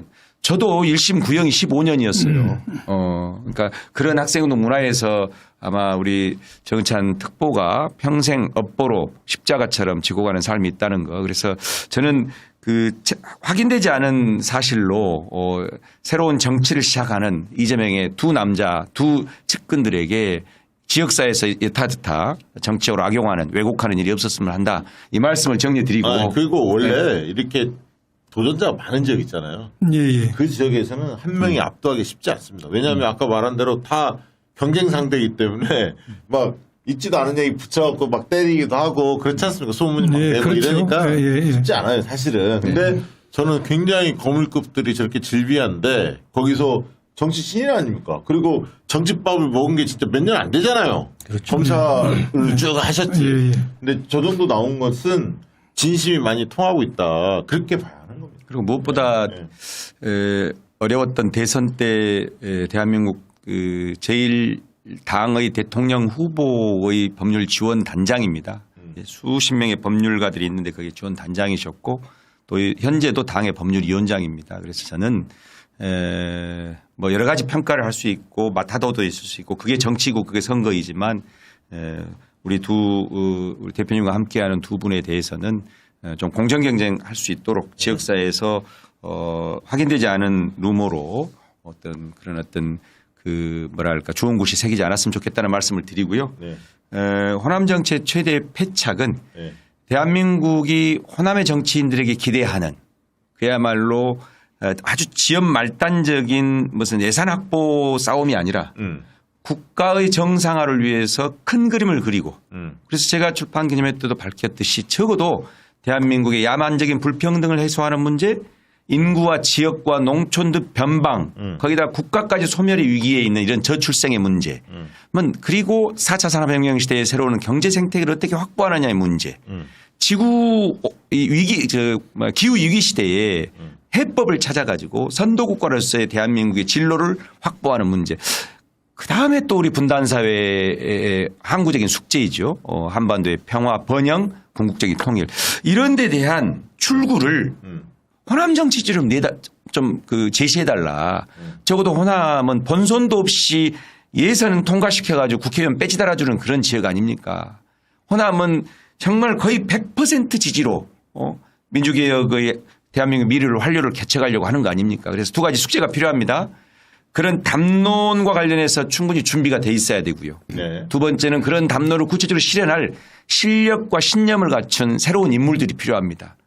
충분히 기회를 줬습니다. 이번 기회에는 정말로 호남이 28석입니다. 광주 8석, 전남 10석, 전북 10석입니다. 회초리 들어야 하고요. 그래서 새로운 인물로 바꿔서 새로운 체제에 장착해서 그야말로 지탄받는 대한민국 정치를 호남에서부터 바꿀 수 있는 그리고 민주당의 개혁 혁신 기수가 될 수 있도록 그렇게 해야 한다. 이런 생각을 하고 있습니다. 호남 의원들이 다 강현 사무총장을 상당히 싫어하겠어요. 호남뿐만 아니라 168석이 다 저를 싫어합니다. 저는 항상 말씀드리지만 진짜 이재명과 정치를 같이 하는 사람이면 이래야 된다고 생각합니다. 진짜 친명계는 어떤 사람이 친명계냐. 이거 보시오. 총선의 압도적 승리를 위해서 험지로 가시오. 네, 험지로 가겠습니다. 박지원 원장님. 네? 그다음에 이거 보시오. 당신 이번에 좀 내려놓으시오. 당신 공간을 비우고 나와 함께 새로운 세상을 엮는데 다른 역할을 하시오. 네, 그렇게 하겠습니다. 이런 정도 돼야 되는 거 아니에요? 뺏지 않아 달기 위해서 전부 다 친명팔이를 할 게 아니라 이재명의 정치 방식을 배워야 한다. 이렇게 생각합니다. 그 1호가 제가 될 수도 있는. 아마 여기에 있는 우리 위원장님이나 우리 정 특보님은 그런 정도의 결기는 있다 이렇게 생각합니다. 자, 이 얘기 한번 여쭤볼게요.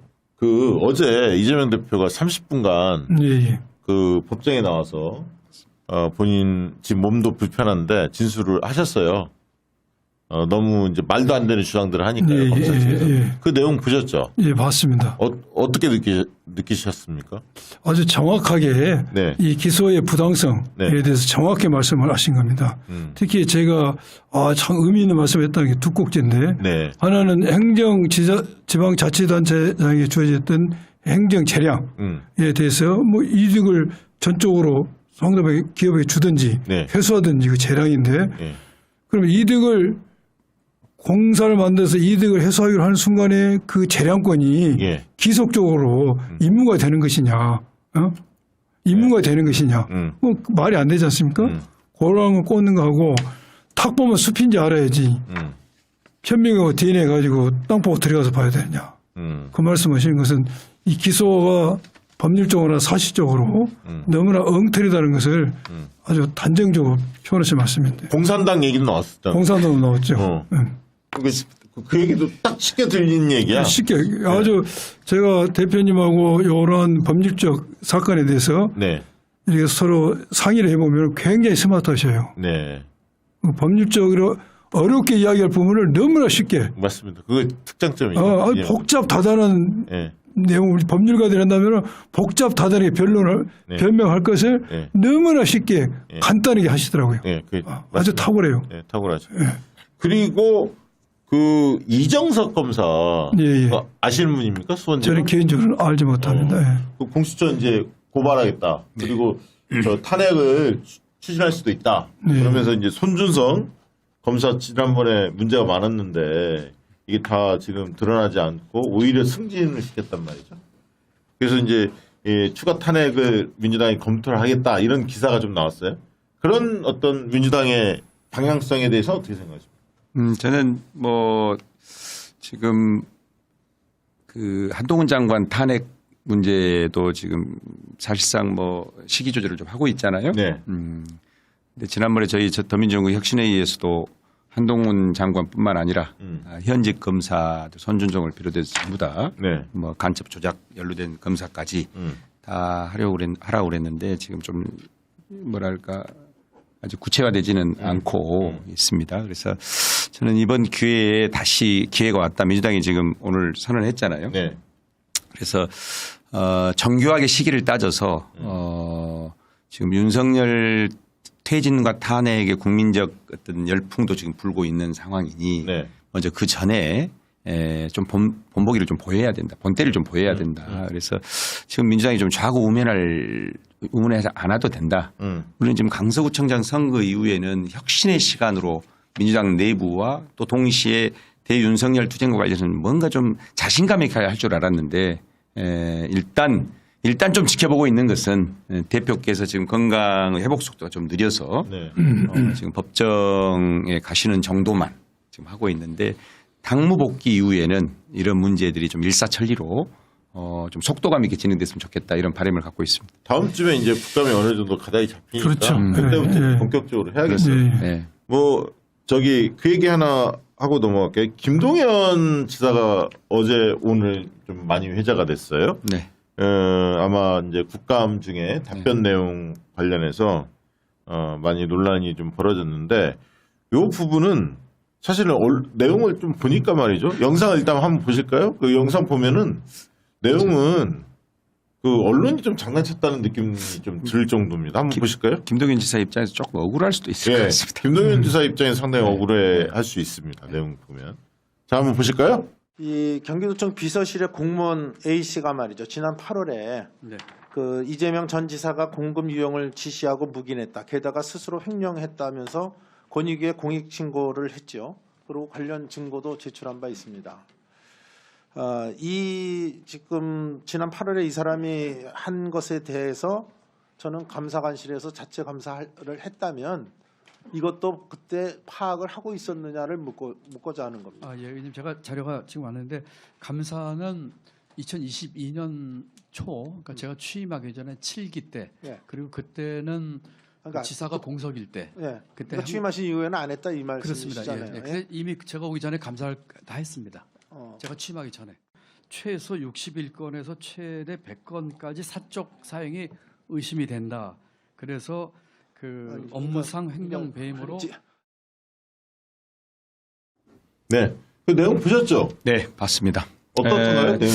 일단 저는 그 언론이 좀 과대 포장해서 진영 내 특히 야당의 관라치기 아닌가 싶고 우리가 이 부분에 너무 흥분할 필요 없다. 원본 그대로 보고 좀 평가해야지. 이게 사실은 뭐 김동연 지사가 없던 것을 파헤쳐 가지고 지시해서 감사해라. 그래서 밝혀냈다. 지금 이런 것처럼 지금 보도하고 있어서 그건 아니죠. 명백한 왜곡이다 싶습니다. 네. 네. 그전 김동연 지사 들어서기 전에 감사가 시작됐고 그 전에 그렇죠. 그 결과를 지금 얘기하는 하는 거여서요. 거니까. 네, 제가 볼 때 언론의 노림수인 것 같아요. 맞습니다. 자, 이제 뭐 이준석 신당 창당부터 시작해서 지금 정치 현안에 대해서 좀 뜨끈뜨끈한 따끈따끈한 이슈들을 이제 다뤄봐야 할 텐데 그 전에 광고 하나 하고 넘어가야 하는데 지난번에 나와서 광고를 했는데 우리 강의원 사무총장 주변에서는 상당히 뜨거웠다고 그렇게 네. 알려지고 있습니다. 지난번에 모바일 이식 광고를 제가 했습니다. 그래서 많은 사람들이 네. 이 카카오톡이나 문자로 너부터 이식해라. 나왔고 솔선수범. 네, 그리고 또 하나는 네. 그 병원 뭐였죠 이름이 그 모바일 이식 병원 그 병원을 혹시 나중에 모바일 이식을 해주기로 하고 저는 공짜로 해주기로 하고 거기를 섭외한 거 아니냐. 아, 그런 오해까지 있습니다. 그래서 그건 아닌데. 제가 오늘 또 좀 광고를 하려고 작심하고 나왔는데 예, 예. 네. 우리 병 원장님 광고 다음 주에 다 제대로 합시다. 자, 이준석 신당 얘기가 솔솔 나오는데 오늘은 그러니까 이준석이 멘트를 쳤다가 뺐다 이걸 잘해 원래. 그래서 계속 이슈를 키워가는. 그러니까 어제는 할 것처럼 얘기했다가 오늘은 또 한 발 뺐다가 또 내일은 그래서 계속 이슈를 키워가거든. 그래서 이제 이준석이 굉장히 잘하는데 그런 면에서는 감각이 있죠, 이 친구가. 그렇죠. 근데 이제 실제로 내년에 그 제3지대 특히 이준석 신당이 만들어지면 어떨 것인가 이게 이제 아마 초미의 관심사일 텐데 저는 좀 생각을 정리했어요. 이준석 신당에 대해서. 뭐 참여한다면 뭐 이현주라든가 뭐 유승민, 천하람 뭐 이런 사람들이 참여할 수 있지 않겠습니까? 근데 이준석 신당을 바라볼 때 신당이 뜨면 국민의힘 쪽에서 균열이 되니까 민주당한테 더 좋은 거 아니야라고 생각하는데 그건 아닙니다. 그게 왜 아니냐면 지금은 친윤 대 반윤 구도로 명확히 짜 있어요. 국민들 인식 속에 윤석열 좀 혼내줘야겠다. 윤석열 밀어줘야겠다 하는 사람과 혼내줘야겠다는 사람이 명확히 짜 있지 않습니까?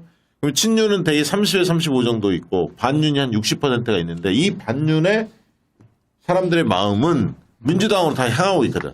그러니까 민주당은 구도의 변화 없이 총선을 치르는 게 제일 유리해요.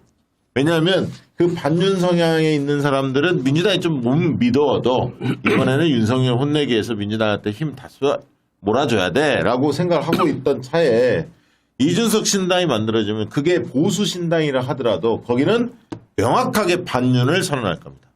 그러니까 친윤이 아닌 반윤을 선언하면서 윤석열 쪽을 매섭게 때릴 거예요.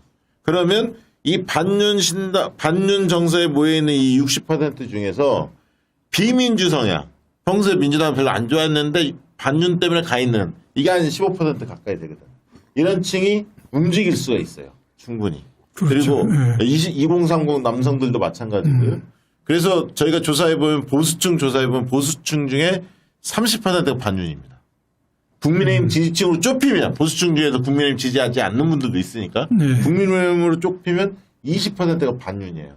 그 층을 공략하고 들어갈 거예요. 그래서 이준석이 신당을 만들면 민주당 못지않게 더 매섭게 때릴 겁니다. 그러면서 마치 본인은 책임이 없는 것처럼 이 정권에. 그러나 우리는 속지 말자 이준석이죠. 왜냐하면 본인이 만든 거 아니야 윤석열 대통령을.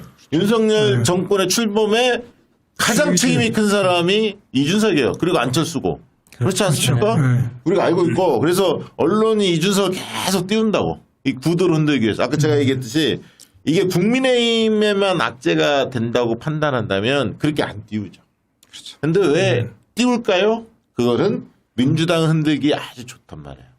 이 구도화돼 있는 친윤 대 반윤 딱 짜있는 틈에서 신당이 뒤집고 들어서 양비론을 막 펼칠 거고 미래 정치, 청년 정치, 세대 교체 막 이런 얘기하면서 막 움직일 거예요. 이렇게 하면 그러면서 주목도를 높이고 그러면 이제 예를 들면 준연동형 선거제에 대해서 만약에 여야가 그걸 안 받아들이고 과거의 병립식으로 돌아왔다. 국민의힘은 그걸 좀 주장하고 있으니까 그러면 이제 그거에 대해서 낡은 정치로 규정하고 막 때리면서 캠페인을 세게 할 겁니다. 그렇습니다. 그래서 민주당이 그래서 저는 굉장히 긴장해야 한다.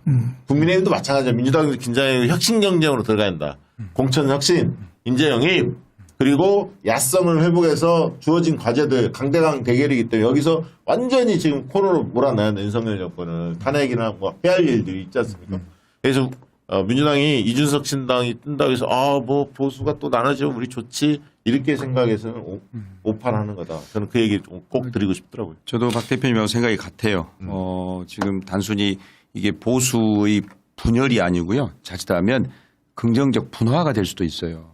그래서 비민주 반 윤석열을 표방하지만 민주당으로 올 수 없는 표들이 이쪽으로 향할 수 있거든요. 네. 그래서 오히려 이런 상황을 언론이 지금 계속 이준석을 느닷없이 이준석 기자회견부터 해서 계속 하고 있거든요.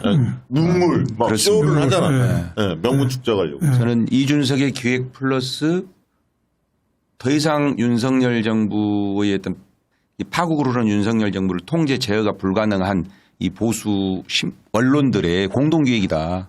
이런 느낌이 좀 듣습니다. 맞아요. 네. 조중동도 윤석열 계속 일제히 지금 때리면서 공간을 자꾸 열어주고 있어요. 이준석한테. 네. 그런데 뉴 데일리 여론조사가 발표가 됐어요. 실제로 이제 그런 캠페인을 전개하기 전에 지금 한번 보시면 그렇다고 우리가 너무 무슨 대단한 게 뜬다라고 생각할 필요까지는 없어요. 그렇지만 방심하지 말자는 거, 긴장하자는 얘기고 더 혁신 경제에서 우위를 점하자 민주당이 그 얘기를 드리는 거고 오늘 이제 조사 결과 발표됐습니다만 민주당이 투표하겠다. 이게 이제 물론 ARS 조사하고 휴대폰으로 조사한 겁니다. RDD 방식이고 50.8 나왔고요. 국민의힘이 투표했다는 게 34.3. 이 제3정당 지금 이준석 신당 같은 경우죠. 9.6 나왔는데 저는 막상 신당 띄우면 10% 넘어갈 가능성이 있다고 봐요. 그런데 이준석 신당의 아킬레스건은 뭐냐면 10% 지지율을 계속 유지를 못한다는 거야. 처음엔 반짝합니다. 근데 나중에 이제 선거 즈음에 가면 몇몇 스타 플레이어 빼고는 지역구 넣어보면 한 자릿수 나올 겁니다. 예를 들면 대부분 후보들이 몇몇 스타 플레이어 빼고는 여기 한국의 희망이나 금태섭 뭐 이런 다 저는 이준석이 받지 않을 거라 봐요. 고립시킬 거라고 봅니다. 왜냐하면 때가 묻어.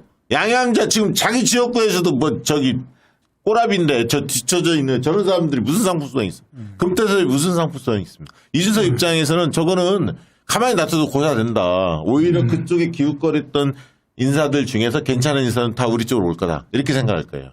그러면서 새로운 보수, 따뜻한 보수, 뭐 중도 보수 이런 식으로 포장을 하면서 나갈 거고 그리고 이제 딜레마는 뭐냐면 그래서 그쪽은 손을 안 잡을 것 같은데 이제 국민의힘 공천 과정에서 떨어지는 사람들 이삭 죽기 영남권에 그런 인사 빼고는 별로 이준석 쪽이 수도권의 젊은 층은 좀 있지만 후보군이 그렇게 많지는 않거든. 그런 쪽은 제휴를 할 가능성이 있어요 막판에. 그러나 금태섭, 양양자 이런 기존에 지금 신당을 추진했던 세력들이 전혀 임팩트가 없잖아요. 그렇지 않습니까? 그런 쪽하고 손잡을 가능성이 좀 적다 이렇게 판단합니다. 오늘 그 이준석의 대구 워딩은 참 의미심장한 것 같습니다. 뭐라고 했죠? 12마리의 고양이를 키우고에다 한 마리의 호랑이를 키우자. 안 쪘으면 맛이 완전히 났어요. 어떻게 보세요? 정의찬 우리 특보께서는 최근에 국민의힘 그 내분 사태 또 이제 신당의 흐름 뭐 이런 걸 어떻게 보십니까? 이제 신당 얘기 나올 때 어떤 생각을 해봤냐면 예전에 이제 호남에 국민의힘 아니 안철수 신당 나왔을 때 있죠. 국민의당. 국민의당. 예. 하도 당이 많이 바뀌어가지고 저도 헷갈립니다. 예. 결국은 실패했잖아요. 예. 예. 그때만 반짝한 거지. 예, 예. 예. 그래서 반드시 실패할 것 같은데 이게 중도를 보고 가는 것 같습니다. 근데 이제 신당이 다음 총선에서 어떤 주도권을 가지고 갈 문제는 아닌 것 같고 중요한 것은 우리 민주당이 혁신을 어떻게 잘해서 다음 정권을 탈환하는데 네. 총선 승리를 하는 것이냐 이게 전 중요한 핵심 포인트로 생각을 합니다. 그러니까 사실은 민주당이 참신한 인물들을 막 전진 배치하고 뭔가 당이 활력 있게 느껴지기도 하고 그렇죠. 새로움, 참신함 이런 것들이 막 유능함 이런 것들이 막 사람들한테 전달이 되게끔 이 정교한 기획을 해야 돼 사실은. 지금 선거는 우격다짐만 가지고 되는 게 아니에요 사실. 네. 정교한 기획을 해야 하고 그런 기획을 하는 이재명 대표 주변에 그 정교한 팀이 아직은 안 보여. 솔직히 이제 앞으로 역할을 하시겠죠. 누군가는 역할을 하시겠지만 좀 잘했으면 좋겠다는 마음이 간절합니다. 앞으로 이제 한 달이 굉장히 중요합니다. 예, 대표님 당무 복귀하시고 거의 11월 한 달 안에 총선 기획단, 인재영입위원회, 그 다음에 후보자 검증위원회, 나아가서는 이 공천관리위원회까지 이런 구성을 현역 과거 방식으로 정치 기술자들한테만 맡겨서는 안 된다. 그 구성부터 국민적 지지를 받을 수 있도록 그 구성부터 혁신 인사로 좀 해야 된다. 혁신 인사들이 위원이 돼야 혁신적인 후보를 통과시켜서 이게 하나의 정치 상품으로 시민들한테 선사할 거 아닙니까? 네. 가령 이제 우리 박시영 대표님이 잘 아는 분들, 그 혁신위원으로 들어가서 역할을 했던 분들. 이런 분들로 해서 우리 아마도 대표님께서도 여러 그 과정을 거치면서 나름 그 아주 그 세부적인 디테일한 그림을 그리고 당무에 복귀하시지 않을까 이렇게 생각을 하고 하시겠죠. 있습니다. 네. 그 조응천 김남구하고 이렇게 둘이 많이 붙더라고 요즘에. 그렇더라고요. 나 참. 야 아무튼 원래 그렇게 한 명이 물고 늘어지는 사람이 있긴 있어야 돼. 너무 무방비야. 당대표에 대해서 그렇게 험담하고 당원들을 모욕 주는 의원들이 있음에도 불구하고 당신 왜 그렇게밖에 못해? 언론에 나가고 왜 이렇게 해당행위를 해? 잘못된 거야 라고 누군가는 따끔한 일침을 해야 하는데 민주당이 사실 그런 의원들이 별로 없었어요. 근데 민주당이 아니야. 김남국 의원. 무소속이야.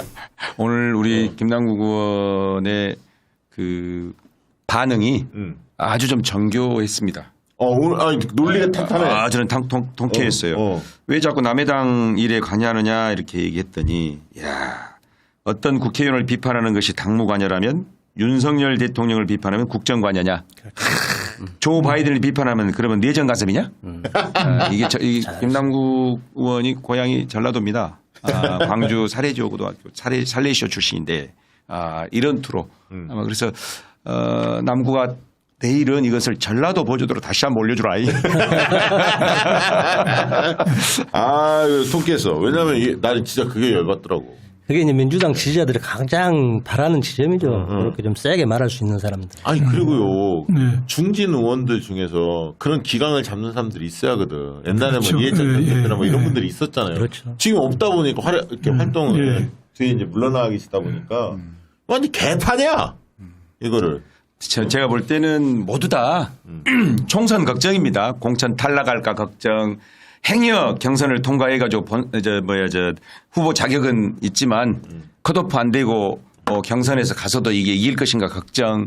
선거 때 가만두겠습니까? 이렇게 하면 그래서 당내에서 더 이상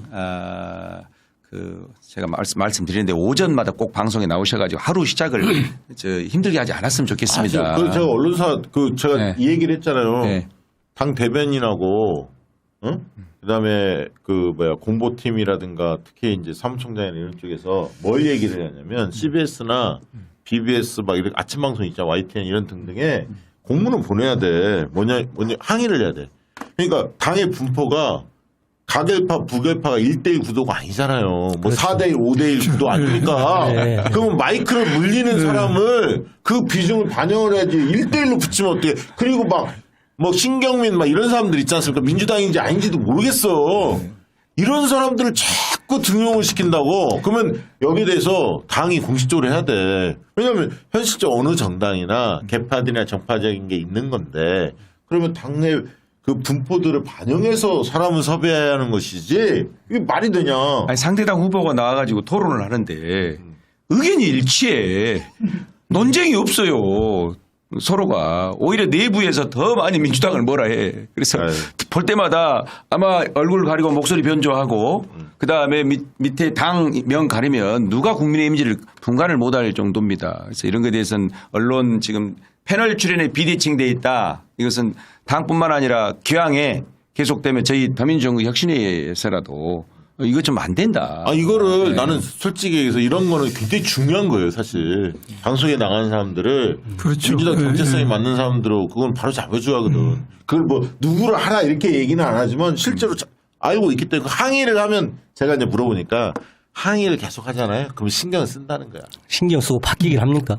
항의하면. 바뀌어요. 그래요. 바뀌어요. 실제 바뀝니다. 아침부터 이제 우리 어머니 TV를 틀잖아요. 네. 온종일 종편을 들잖아요. 네. 너무너무 보기 싫은 분들이 계속 나오는 게 신경민부터 시작해서. 잠깐 이름을 거론하자 또 고발당해. 그렇습니까? 협박죄, 모욕죄, 명예훼손죄. 저는 그런 게 법률 전문가로서 어떻게 생각하십니까? 그렇죠. 익숙합니다. 괜찮죠, 이런 걸? 뭐 의견 정도 하면 괜찮죠. 본인이 보기 싫다는데. 의견이니까 의견이니까. 주관적 평가니까. 평가니까. 네. 근데 우리 어머니 참 그런 말씀 많이 하셔요. 근데 민주당으로 나온 사람들인데 야 이렇게 말씀하신단 말이에요. 민주당의 입장인 것처럼 이야기를 하니까 어르신들 헷갈려 하시더라고. 맞아요. 저게 있다는 거. 네. 온종일 종편을 틀어놓거든요. 그렇죠. 네. 아니, 관심은 가지고 계시거든요. 온종일 박시영 TV 보라 그래. 그런 분도 많이 만나요, 제가. 어머니가 80이라서. 연세 80, 70 되시는 분들 만나면 하루 종일 듣는다고 유튜브. 다 유튜브. 뉴스 안 보시는 분 의외로 많습니다. 네. 자, 이제 총선 마무리 이제 좀 얘기를 드려봐야 할 것 같은데, 자신 있으시죠? 양문남 위원장님? 총선 승리? 예, 자신 있습니다.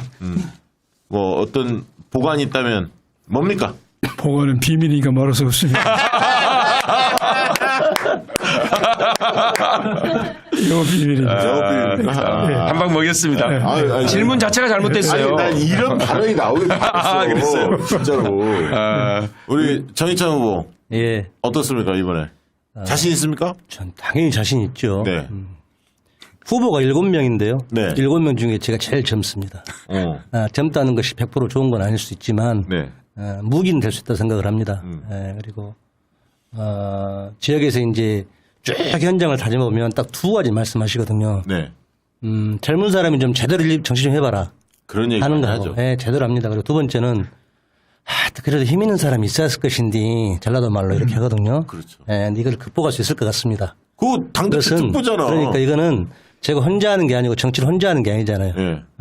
시대와 세대가 함께 힘을 모아서 하는 것이기 때문에 또 정치는 또 국민이 하는 거라잖아요. 네. 그래서 국민들의 말씀, 현장의 말씀을 다 경청하고 존중하고 소통하다 보면 저는 그것이 가장 큰 정치 무기가 될 거라고 생각을 합니다.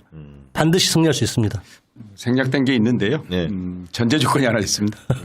네. 뭐가 있습니까? 하여튼 당의 원로이시자 거물이시자 대한민국 민주당을 이끌어 주셔야 할 그런 어떤 경륜과 지략이 있는 그런 그 슈퍼스타급 후보들은 뭔가 험지에서 특히 수도권에서 정말 가능하다면 대구 경북에서 깃발을 꽂는 역사적인 어떤 성과를 낼 수 있었으면 좋겠다. 아마 이런 정도 판이 구성되면 해남원도 진도는 정의찬 뚝보가 당선됩니다.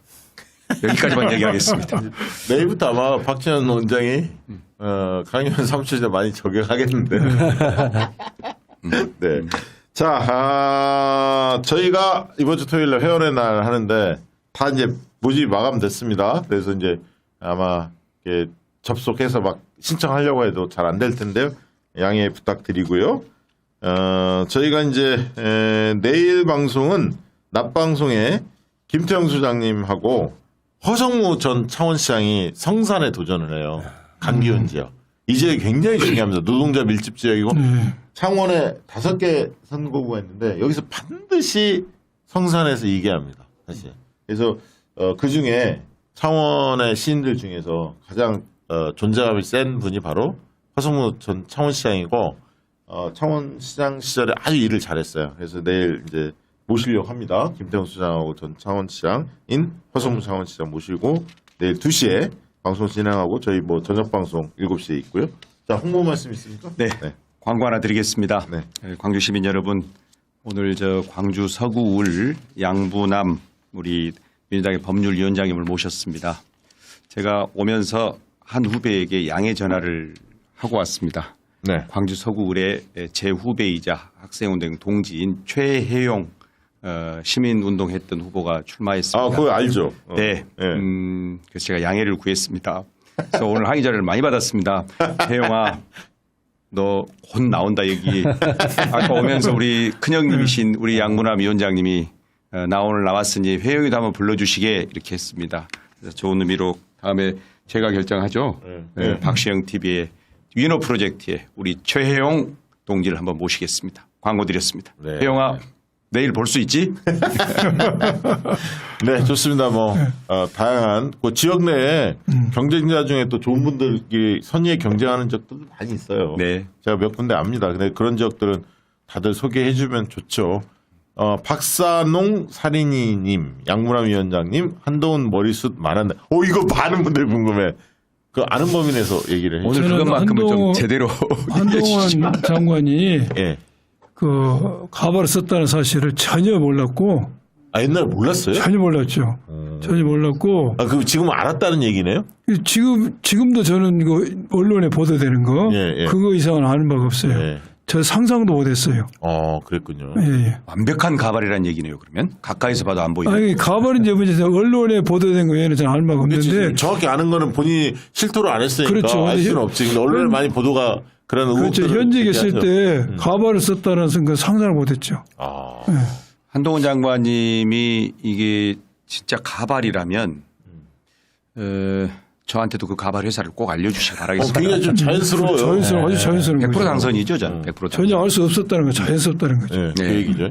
백경래님이 정희찬 특보님 해남 단식하신 분 맞죠? 해남 사는데 봤거든요. 응원해요. 저기 충청도 사투리 아니에요? 고맙습니다. 예. 단식했었죠? 조금 오해가 있었는데요. 예. 단식은 아니고 대흥사 사거리에서 천막농성을 했었습니다. 대표님 단식농성 하실 때 같이.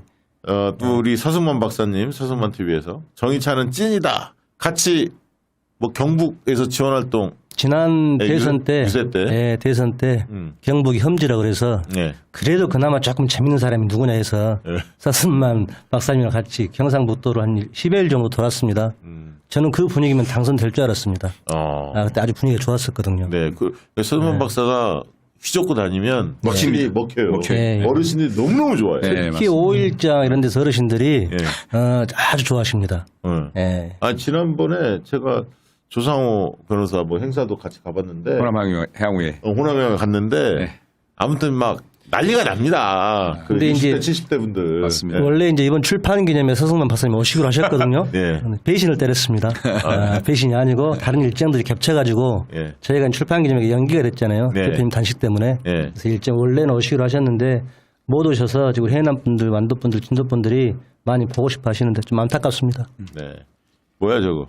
N진이님 양문환님 응원하고 지지합니다. 예. 자 슈퍼챗 보내주신 분들 소개할게요. 김영준님도 그 광주 분이시잖아요. 지난번에 인사하셨다고. 저하고 인사했는데. 네, 저희 예. 아주 지인 형님입니다. 예, 호남의 인재들을 만나서 반갑습니다. 강희원 화이팅, 정희참 화이팅, 양문함 법률단장님 화이팅, 이재현님 늘 보내주신 분이시고 오늘도 보내주셨고요. 두 번 보내주셨네요. 섬진강님, 양문함 위원장님, 강의원님 응원합니다. 가보자고.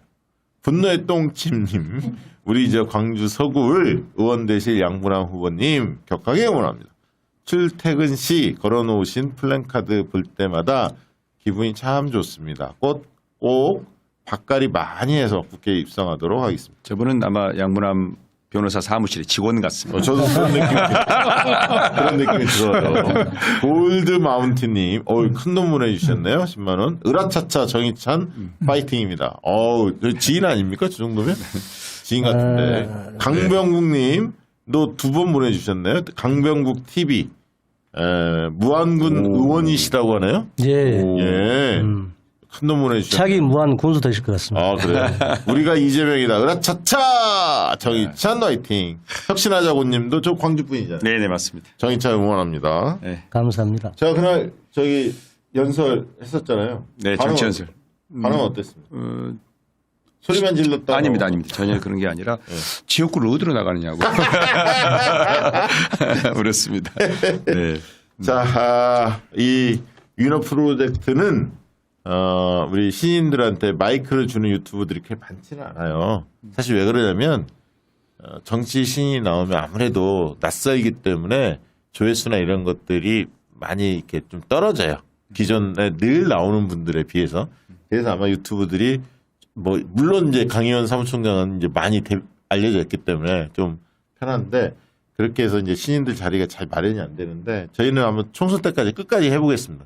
그래서 뭐 그런 조회수 이런 게 아니라 정말 10분이 보든 1000명이 보든 10,000명이 보든 10만 명이 보든 우리 좀 열심히 뛰는 그리고 더민주 혁신회의에서 혁신을 외치고 또 개혁을 주창하는 그리고 이재명 정신을 뭔가 실현해보고자 하는 그런 분들에 대해서 적극 소개할 테니까요. 이 자리에 앉는 것은 철저하게 강의원의 몫입니다. 저는 전혀 제가 관여 안 하잖아요. 네, 네, 고맙습니다. 이게 저한테 뭐 연락하지 마십시오. 부탁할 필요도 없고요. 네, 그랬으면 좋겠고요. 자, 저희는 또 다음 주에 수요일 날 뵙도록 하겠습니다. 고맙습니다. 고맙습니다. 고맙습니다.